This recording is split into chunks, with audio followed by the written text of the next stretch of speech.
La patrouille s'emballe. Alors que les vaccinations ralentissent, de plus en plus de voix médiatiques s'élèvent pour appeler à l'obligation et à la coercition. Sacrée ambiance. De la peur à la tyrannie, il n'y a qu'un pas. C'est en tout cas ce que tend à démontrer l'intervention aussi surréaliste qu'effrayante d'Emmanuel Le Chypre, un des éditorialistes phares de BFM Business. Écoutez-le. Les non-vaccinés, ce sont des dangers publics pour les autres. J'ai une démarche qui est très claire, c'est je fais tout pour en faire des parias de la société. Vous ne voulez pas vous faire vacciner, vous mettez la vie des autres en danger. Eh ben, vous ne bénéficiez pas des mêmes droits que les autres citoyens. Vous ne pouvez pas sortir, vous ne pouvez pas aller au resto, vous ne pouvez pas aller au cinéma, de façon à ce que tout le monde soit incité à se faire vacciner. Et on vous vaccinera de force. Moi, je vous ferai emmener par 2 policiers au centre de vaccination. Fort d'une apparente comorbidité, l'homme était visiblement hors de lui, travaillé par la peur et une hargne acide. Gêné, ses acolytes sur le plateau avaient été débordés par son jusque-boutisme autoritaire.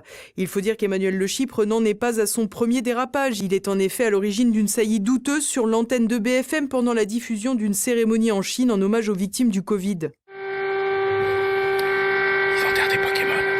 Ils enterrent des Pokémon. Une blague pas drôle qui avait valu au gros malin une mise à pied d'1 semaine. Reste à savoir si l'appel à la discrimination d'État de ce mercredi matin engendrera des réactions de la chaîne de Patrick Drahi ou du CSA toujours prêt à bondir. À plus forte raison que si toute la presse parle d'un dérapage, ils sont nombreux dans ce style ces derniers jours. En effet, de plus en plus de voix s'élèvent pour culpabiliser les personnes non vaccinées en suggérant des méthodes de plus en plus coercitives. Dans ce cadre, l'économiste Thomas Porcher exultait hier dans les grandes gueules de RMC, également propriété de Patrick Drahi. Enfin, à terme, je suis d'accord avec le fait qu'il faille rendre la vie des non-vaccinés beaucoup plus difficile pour les inciter à se faire vacciner. Donc les mecs, il faut qu'ils se fassent vacciner là. Donc il faut rendre leur vie difficile. Notez que personne ne l'interrompt sur le plateau. Autre exemple féminin cette fois, Emmanuel Ducrot, journaliste à l'Opinion, donne une belle leçon sur LCI. Le vaccin, et je vais le dire une 3e fois, le vaccin. Je pense qu'il faut que les autorités tapent du poing sur la table. Les soignants, ça suffit. Il faut maintenant vacciner les soignants. Et si les soignants ne veulent pas être vaccinés, ils n'ont rien à faire dans les lieux de soins. D'habitude spécialisée dans la défense des pesticides, qu'elle nomme pudiquement produits phytosanitaires, Emmanuel Ducrot brandit donc désormais la judicieuse idée d'empêcher les soignants de soigner s'ils refusent d'être vaccinés. Une suggestion intelligente qui plaira sans doute au gouvernement qui continue pour sa part de fermer des lits dès qu'il en a l'occasion. Sans surprise, ces gendarmes du système font allègrement l'impasse sur les données qui pourraient donner des sueurs froides à leur raisonnement.